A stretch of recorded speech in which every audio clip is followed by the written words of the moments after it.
Hi,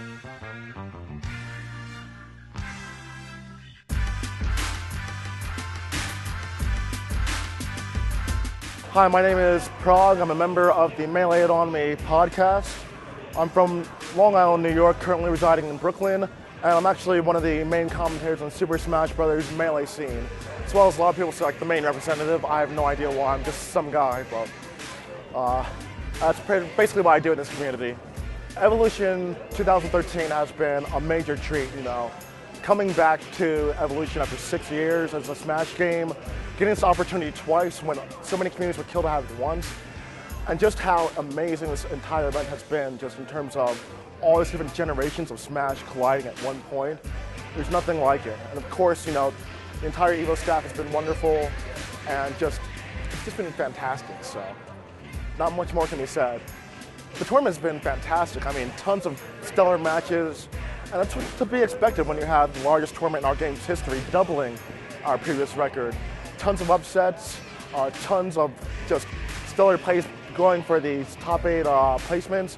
Someone's not going to make it there, and a lot of big names that we expected didn't make it there, or they're making it there in a loser side bracket that we weren't expecting. So, biggest upset would probably be Dr. PP over Armada. Armada, those two played fairly recently at Apex 2013 in January. Armada beat his Falco handily 3-0. PP won a set as Mar, but Armada won it all in the run back in grand finals.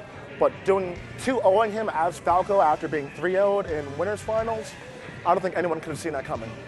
Top 8, we've got a show to do. I mean, everyone that's made this far is certainly a master of their craft.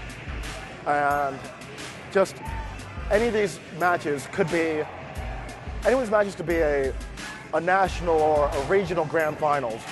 This is just top 8, so anything can happen. It's a volatile situation, lots of rancor, a lot of rivalries being reignited. It's going to be fun. I got into Smash via, well, I started in Virtua Fighter, but there was no scene in college. There was a lot of setups people bringing in with with Melee, with Street Fighter, traditional fighters, as well as Melee. And somehow I ended up getting that and running. There was a great scene at Temple University in Philadelphia. I got trained by guys like Cactar, Pac-Man, Shibo Senpai in Drexel University, and of course Scar at UPenn. So those guys invested in some scrub, and for some reason I'm still around. So always shows you should invest in your community. You never know who's gonna come of it. This community has had a lot of different opportunities. We've had opportunities with Major League Gaming, Evolution in the past, and then of course, here we are again. So we've done the grassroots thing for a bit, but we're starting to regain a lot of these opportunities. I think that's fantastic. We're moving forward in a 12-year-old game. And again, 12 years old, doubling our previous number of entrants. That's insanity. So I never would have imagined, being an Evolution maybe 2 or 3 years ago. But we've been stepping our game up as a community. We are still grassroots on the most part, but we're definitely trying to spruce things up a bit. It was kind of funny with the donation drive. There was this one infographic that basically said, Skullgirls wants the community. They have the developer support. We want the developers' attention, but we have a great community. We got the developers' attention, but in a way that none of us expected or wanted. Fortunately, Nintendo did double back and say, we will not only let you have this tournament, because they did want to put an X on the entire event, but we will allow you to stream it. And I mean, I think that's fantastic of them. The competitive community has been around for 12 years, holding us all alive. But it's pretty much, it's scary, how quickly things turned around for us within 4 or 5 hours. So, all the social media outpouring from all these different websites and gaming media, other gaming groups like esports and the traditional fighting game community, PC gamers, it was a lot of love that we needed at the time. So it was definitely needed, and I'm definitely grateful for it. With the next Smash game, I'm really happy to see Wii Fit Trainer in there, but I'm kind of fingers crossed for Bayonetta. Of course, as a Wii U exclusive, I think she would be like a great addition to the cast. And that's what I want to see in Smash 4.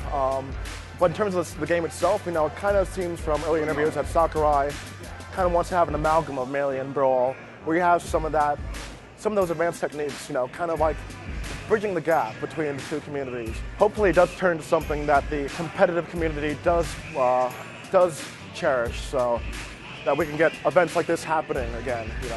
Having that outreach and just having a great scene behind it is what makes games like these have the longevity that it has. And I hope Nintendo definitely wants to give us something where that's possible again. The whole thing with the divide between the Smash and FGC is there really is no divide.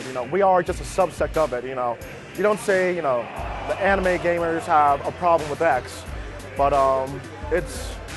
there is no real divide. A lot of the top players, they respect it. You have the stream monsters who say it's not a real fighting game. I don't think that's the issue at all. There's definitely competition behind it.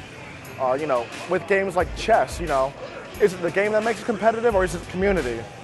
But a lot of people know, how insane this game can be. We had that tag of Marvel Jr. back in 2007 because of the number of mix-ups and the fast gameplay. And we're going to see some of that display here. And hopefully, we do get some converts from that whole real party game to something that's special. I don't think we want to fit into a box and be defined as a fighter or as a platform or whatever we are. We have something special that can't be placed in a box. Where the Smash community is going from here is anyone's guess. We are comfortable with the grassroots situation, and I don't think that's going to stop at all. But it seems like there's a lot more interest from the FGC in terms of bringing us back. I know Jabali was talking about perhaps bring us back in CEO 2014. Keats was saying, who knows? And of course, Big E, who we just saw walk by, has been having us at Winter Brawl. We were at Toryuken. We were at NorCal Regionals. I think no matter what, the stage is always going to be upwards. Even MLG, once again, is saying, who knows what can and can't happen. So, like Ken said, it can go either way, man. It can go either way. There's a lot of things that are at stake, but either way, it's going to be something fantastic. So, I'm happy to be a part of it, and I hope to see that we have a lot more success in the future with this game, this community, and it all starts here today. This is a culmination of 12 years of hard work, 700 entrants, and nearly $100,000 in breast cancer research, hence the pink shirt. So anything can happen, and I'm really happy and honored to be a part of all this. I want to give a great amount of gratitude and appreciation to the entire EVO staff for the work they've done and for giving us this opportunity in the first place once again.